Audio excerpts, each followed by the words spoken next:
BBC ndadzoka zvakare neimwe nhau iri kutendera kuti kwandikuta kuno. Iyi inhau yaQueen Tate. Queen Tate ini ndazoona hangu post yakanzi Zimbabwe vaisa flag and Gambia ne flag yekuGambia have signed some bilateral yavo mumbundo vachita agreements avo iwaya eMlambelusto in Sweden.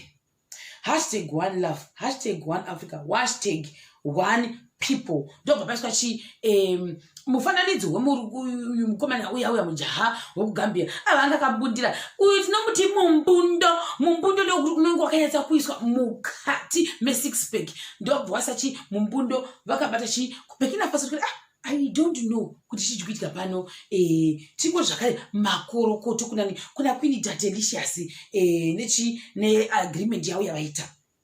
Makomenti zvikanzi good luck Tate, KV mugudza bve nestress, nice one.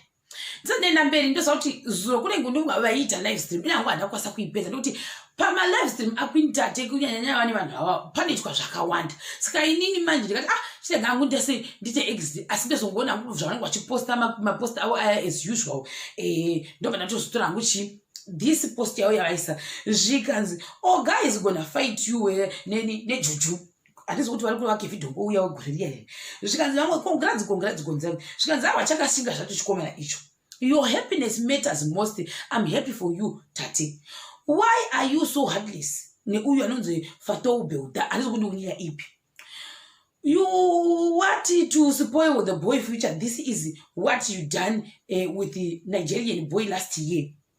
Team Gambia muri kupiko ekabukupopoteko. So you will start dancing with him here. Ndobva vanhu vachinda kune munhu uya anonzi Fatou. Zvikanzi she can't be able kuti anga achipa vanhu zvirwere because ari pamushonga. Ndogumira ipapo nokuti achikarebesa ise ichocho. Girl, these many are adults, not boys. No one is forcing them to be with Tate. What are you doing in our family meeting? Get away, anozondani. Ndobva wataka kuti say kutotukana pepe nekuda kwe this boy wokuUganda wokuGambia sorry. Zvikanzi aiwa imimi udzai mwana wenyu kuti ndiye achase anga achiziva zvakuti saka uyu watozotrenda zvake. Zvikanzi Team Gambia zvokwadi vapopota. Zvikanzi wonai Queen Tate kune munhu uri kunyora uyu anonzi Aufi Ajifanda Chatiaya Jesa wanyira kati please if you know this boy family please contact them to talk some sense into this small head. This lady kana kuti uyu kuri vachi Queen Tate vane zvakati zvavo zvavanogara nazvo. And I think this small kid don't know nothing about it. She only used these kids bobva avaita sei obva vadhamba. Ndobva zvanzi akazviita zvakare kune muNiger boy last year kuri vake vidhongo. Zvikanzi and now our only Gambian brother wadi ndiye victim. Ndo zvataurwa apa. Ndobva zvanzi anoitawo malive zvakare achiita zvaanoita nazvo muLambelusto nevanhu ava. Please if you know him tell him to stay away from Queen Tate. Ndobva vadi vashare mapicture aQueen Tate Licious munhu uya. Zvikanzi aiwa hatiti kureva nhema vanhu vekuGambia vapinda pafilling station. Handiti ndobva yatanga kushewa kwakasiyana. Zvikanzi naQueen Tate Licious I blocked her already. Zvikanzi aiwa havatsvagi vana vadoko vanotsvaga vakuru. Vanhu avo handizoziva kuti vanenge vachinyatsokuwana information kupi asi ndo zvavataura. He agreed to it. Saka imimi hakuna kuda kuti sei kuda kupinda iye wani Queen Tate vanogara vachipiricha nauye urwere hwavo. Saka haasi kuzviziva here. Mai avo vane mashura chaiwo she can't mind her own business sure. Kuda kuti kanganisira Queen Tate. Kurwadziwa kuti vakundwaka nani naQueen Tate. Ndo inonzi discrimination and stigma iri kuitwa apa. Even my human beings as well aikona kuti zvamuda kuti zvikanzi Queen Tate vane inonzi good adherence nemushonga yavo. Saka havakwanisi kuti sekunge vachizadza mumwe munhu nekuda kwaizvozvo. Ndobva vati paita mazirudo ko vaive kutenga poto gogegege asi tateka sarenda. Handisi kuti zvoreve hangu. Vamwe ndokuti we are happy for you Tate bata mwana uyo po. Ndobva zvanzi nevamwe zvakare. Why you forgot Nigerians? These Gambians will tear your chip Nigrikini with the Nigrikini. Oh, wow, shata. Zvikanzi nevamwe comment section. Next is Uganda, not so question mark. Handiti. Hazvina kuipa tinenge tasei tinenge tichingotevera vamwe mama zviona iyo zvikanzi ma1 vamwe vakati usuyu iwewo munhu wekuZimbabwe for this zvamuri kuita izvi, leave our boy alone, he is a kid, what a disgrace you are. Gambia yakapenga. Vamwe ndokuti, can't you tell your boy to leave our auntie alone? Are you in your mind or you lost them? I don't know. Vanhu vangu vachiudzana kucomment section because kuti ndofunga vanhu vekugambia ndofunga chiri kutotendera ndofunga mumapage avo zvichitendera kudana hatisi kuti vachada kuita malive sezvakaita vanhu vekunigeria here kana kuti kwete. Ichandoziva kuti vanhu vekunigeria vakaita noise zvandoziva asi kuti vanhu vekugambia vanoita futi rusha saizvozvo kana kuti kwete. Zvikanzi our in-laws please relax, the boy is ours now. Ndevamwewo avo zvikanzi aiwa mutimirire bhoku Gambia ikoko tinokutemba isingamboiti.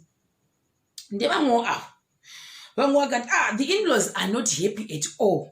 Manje muroora wacho haiti wedzungu vachadzikama zvavo naye hako mufesi ndewedu uyu ende tinomutora baiginya. Ndevamwewo avo zvikanzi stop using these small kids you fool. But yanzi wakaita chichamuti this boy here cause hakuna munhu wekugambia angangouya kwauri. Ndevanhu vekugambia vakanyora izvozvo. Vanhu zvikanzi did you see that man being forced kana kuti kudi mukutaura zvekubva kupi imimi. Tell Gambian person wenyu kuti ndiye ndabve kunani kuna Queen Tatilicious. Usaka ari kuyuza mumwe ndiani, who is using who? As far as I'm concerned vanhu vanenge vawirirana. Vamwe ndokuti garai pasi mainini, handisi kuti vanga vachirwa here chirudzi chipunzi garai pasi. Vamwe vakati kwaunzi pameso pako zvikanzi why are you following when you know everything about iye uri kumufollowere chi.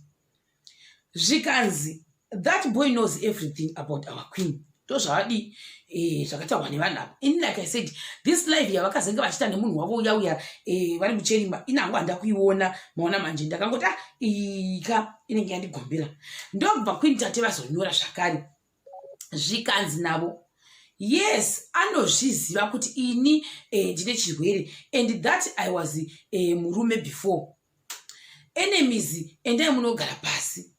Ndini ndinoita rani chitirendi ichichi. I am the queen. Ndobva vaisa chi picture vakahagana nemunhu wavo vakambundirana nekusure kuya zvino zvakanaka kuti mukomana wangu kambira sureko hagi ichiuya nepapapa it's so nice uchinyatso kuona munhu wakaisa mubundo wakadai so tichingoti zvina kushata tichingoonawo hedu tikumateresi. Zvikanzi me not amongst the enemies queen, I'm so happy for you, the hang is charming. Hook me up nani nemunhu uyu queen. Vapedza masport, my queen rock is a sweetheart. Do not repeat to him what you did kuna Kevidongo. And I hope he has his permit here in Sweden, so that you Tate don't come up here tomorrow to embarrass him here before the world. I wish you guys all the best. Undi munhu anonzi Christopher Oji ataura ishi. Hazvina kushata. The things the people do for Manica zvakaoma. Uyu ndewedu queen, let no person reign on your parade. Tell them my queen they need to get the hell out of our page. He is a grown man anoita madisen ake ega. Yes, someone reported your new husband. Maybe the relatives now are planning to come and take him. But hide him, Tate, because we have just started enjoying someone stepping into our peace. Masipos is appear. Muchenjere kuchikora mwana wozvokwadi. Love is in the air. I can't be part of those enemies. Be strong, dear. Only God knows and will protect you. Isu takatoona hedu zviro mlusto uchitoitika na queen pachivitiviti. Tasazisivi. Vamwe vakati go girl. Zvikanzi nevamwe I am happy for Tate, you are glowing. Baby, how old is he though? Nevamwe wao. The boy is so handsome, speaking on behalf of a friend. Well done, Queen. Chokwadi chakakosha. How old is Gambia though? Hakaskadiki nevamwe varikutaura izvo zvanzi kuti nekuda Queen. This life no balance at all. God have mercy upon you guys. Nevamwe. That's why I love you. You told the truth and nobody can they know different. Enjoy your life, sweetheart, till we meet again. It will end in tears. I'm happy when you happy, Sisi Tate. Come and wish my sister well. Ni mama. Makomenzi changakawandisa. Vamwe katisara ndi crash couple, well done. Tate do you zvakwe let him without seeing throw stones at you nevamwe saka zvikanzi navo vamwe futi Queen is running the show and makafitana saka ndinatsa kuti ndo zvimwe zvinhu zvaitika hazvo muzuva ranhasi zuro like I said ana angukwanisa kuinda kupi kulive yachoni ndazongoona hangu chi macomments kuti nezuro kwakaitika zvinhu zvakaitika nezvakaitika hazvina kushata zvakangonaka futi zvakare then mapicture yavari kutendera uyezve nevanhu vekugambia ndovangada kuti zvakaita zvakaitika kunigeria chaizvo kuti aiwa vanomiramira kuti munhu wavo anga achibva ikoko ndofunga abva ikoko kuda voita timu gambia hatizi kuti zvichafamba sei ipapo asi Queen Tate vadanzira kuti aiwa he's not going anyway nekuti munhu ndewangu ndikamuudza zvese hapana chaasingazive saka sit down mese the person knows hazvina kushata nekuti ungoti vanhu vangada kuziva kuti ani makore mangana handizozi kuti vanga vachida kuziva kana kuti vachaudzwa here kana kuti vachaudzwa I don't know. Ndingotiwo zvakare aiwa all the best and congratulations kuna Queen Tate neGambian situations yavo yavanenge vari iyoyo neagreement yavo yavapinda well done. Tichakubatai zvakare pachikamu chinotevera.